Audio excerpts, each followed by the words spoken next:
Hello, I am Dr. Ruhi Bakhare and today we will be having a look into the concept of utility. Now, whenever we want to discuss about utility, we have to understand the actual role which an individual needs to play in the market. Every market is divided into two parts. First is factor market and another one is product market. Factor market is a place where he decides how much of the resources he should sell to the firm. And in product market, it is the place where an individual has to decide how much of a product he has to buy and that too at what price. Again, as far as decision making process of a consumer is concerned, there always will be a preference set, a set which he always wants to buy, but at times there will be certain constraints. That is the constraint of the budget.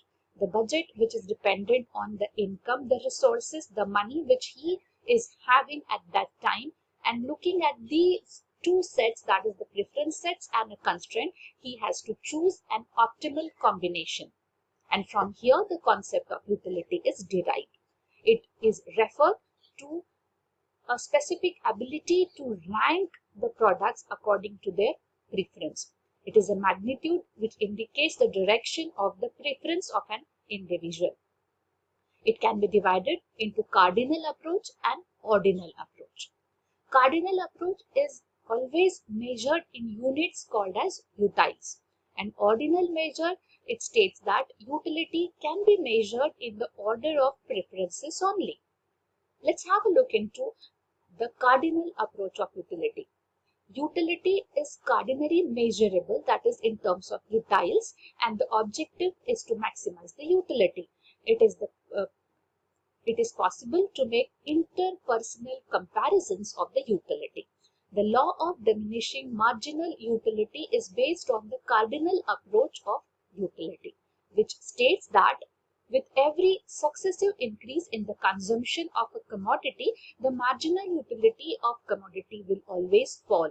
And in order to maximize the total utility, the consumer will spend his income on the combination of the goods.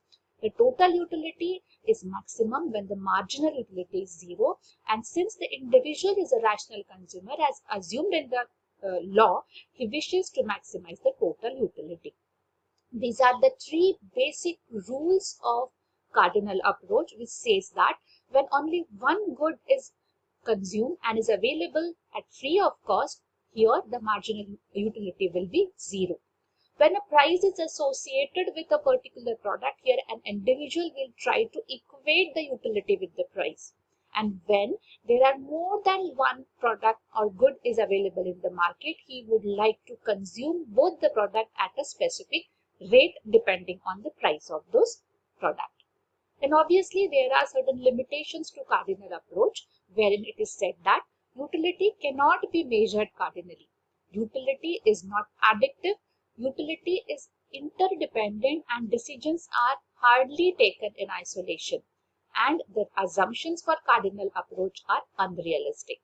Now let's have a look into the ordinal approach, which is the approach called as indifference curves dispenses with the need of the measurement of utility of the maximization of consumer satisfaction. And according to the ordinal approach, a consumer has a given scale of preferences for different combination of two goods.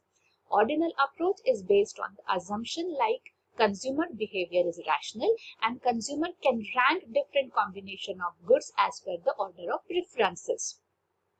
The ordinal approach is always deals or comes along with another set of approach. It is called as opportunity set, which a customer always sacrifices in order to get the preference set, the set which always falls into the budget. This preference set is also explained with the help of indifferent curves, which shows the combination of goods that yield the same level of satisfaction. The indifferent curves has these three properties. The first property is that the indifferent curve will always slope downward. It will always be convex to origin, and if there are more than two curves or more than one curve, these curves will never ever intersect with each other. Now, there can be these three types of indifference curve. The first curve talks about marginal rate of substitution, and it shows a decreasing trend. If it is so, then we can call it, then we can say that the goods are normal substitute. Again, with respect to marginal rate of substitution, if it is the straight declining line, then we can say that the goods are perfect substitute for each other. And in case if the curve is of right angle, then we can say that they are the complements to each other. Then this is called as opportunity set, a set which is always accompanied by the budget line, and on this budget line the preferences are set, and we can very easily make out the opportunity set, the set or the combination of the goods which a consumer actually sacrifices in order to get the preference set. Now, if you look at the consumer equilibrium at point E, every consumer would like to have his preference set because it is the point which lies on the budget line. That means the prices are within the budget. At point E, it is neither too high nor too low, and the entire income, whatever a consumer has, is consumed on point E. If you look at point A, it is beyond the capability or beyond the budget line. Point B lies below the budget line, that still certain amount is left with him, so it will also not be preferred. Point C, though it lies on the budget line, but still not preferred because it gives the lower level of satisfaction. So point E is the exact equilibrium wherein he can consume all the goods and all the income whatever he has is exhausted at this point, followed by the ultimate level of satisfaction which is expected. So this is the point which everyone would like to achieve with a specific set of budget. Then when we talk about the consumer's equilibrium, the budget line is shown as price of X upon price of Y. The slope of indifference curve can be represented mathematically as marginal utility of X upon marginal utility of Y. These are the assumptions for consumer equilibrium, that consumer is rational, price of commodity do not change, consumer has given scale of preference, money income remains unchanged, goods are substitutable, and consumer has full knowledge about the market. That was all with respect to the utility of the commodity, and that was all with respect to the today's discussion. Thank you. Thank you so much. I am Dr. Ruhi Bakhare, Assistant Professor, Dr. Ambedkar Institute of Management Studies and Research, and I will be having a look into law of demand in today's lecture. Now, whenever we talk about law of demand, the thing starts with understanding the need of an individual. If it is a need, we must understand that it is a feeling of being self-deprived. As soon as one need is fulfilled, another need takes into its place. When we try to explain demand, it is nothing but need plus want plus ability and willingness to pay for a particular product or a service. Law of demand is given by Marshall, and he says that other things remaining the same, higher the price, lower will be the demand of a product, and exactly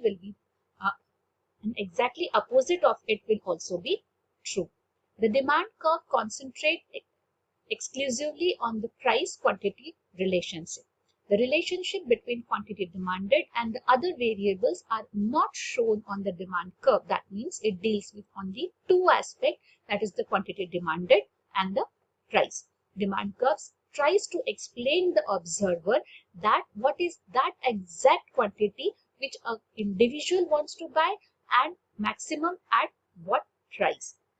There are certain goods in the economy which follow the law of demand, and yet there are another set of products in the economy which doesn't follow the law of demand, which are called as exception to the law of demand, and the first exception is the given goods. In economics and consumer theory, given good is one which people consume more of a price rises and violating the law of demand. In given situation, cheaper close substitutes are not available for the product. Because of lack of substitute, the income effect always dominates, leading people to buy more of a good even at higher prices. Another set of goods are Veblen goods. A commodity is a Veblen good if people's preference for buying it increases as a direct function of its price. The definition does not require that any Veblen goods actually exist. However, it is claimed that some types of high status goods such as expensive wines or perfumes are called as Veblen goods. Exceptions are expectations and speculation, prestige goods, and price illusion. Again, if we try to talk about the speculation, when people expect a rise or fall in near future, they would like to keep the goods holded at their place. And in the expectation, by next week, if they expect that if the price rises, then they will buy more and more of the goods and would like to sell it at a higher price. Similarly, when we talk about prestige goods, rich people like to show off their economic status. So they buy expensive products which are the prestige commodities like LCD television, diamond, platinum sets, even at a higher price. When we talk about price illusions, there are certain consumers, those who are always guided by price of a commodity. They always believe that higher the price, better will be the quality, and hence they would always prefer to buy larger quantities of higher price products. The price and quantity relation is always expressed algebraically in the following way, that is, quantity is equal to the function of price. These are the specific characteristics of law of demand, that there always will be an inverse relationship between price and the quantity demanded. Law of demand assumes that price is an independent variable, whereas demand is a dependable variable. It always starts with other things remaining the same. Under control situation, law of demand will be observed. And the reasons will be the income effect and the substitution effect, which is observed in the market. This is a raw data gathered from the market, and if this raw data is arranged in a particular manner, it can be called as demand schedule. And from this particular figures, if a curve is drawn properly on a graph, it will be termed as demand curve, and as observed over here, it will always slope downward. Now, if we want to observe change in the quantity demanded due to change in the price, it can be observed on a single curve like this. And the shift in the demand curve will happen because of the factors like income, the related goods, taste of the people, number of consumers, expectation of future prices. When the demand curve shifts to the right hand side as shown over here, it will be called as expansion of demand. And exactly opposite of this, if it is shift to the left, that is on the downward of the original demand curve, it is called as contraction of the demand. That's all for today's discussion. Thank you. Thank you so much.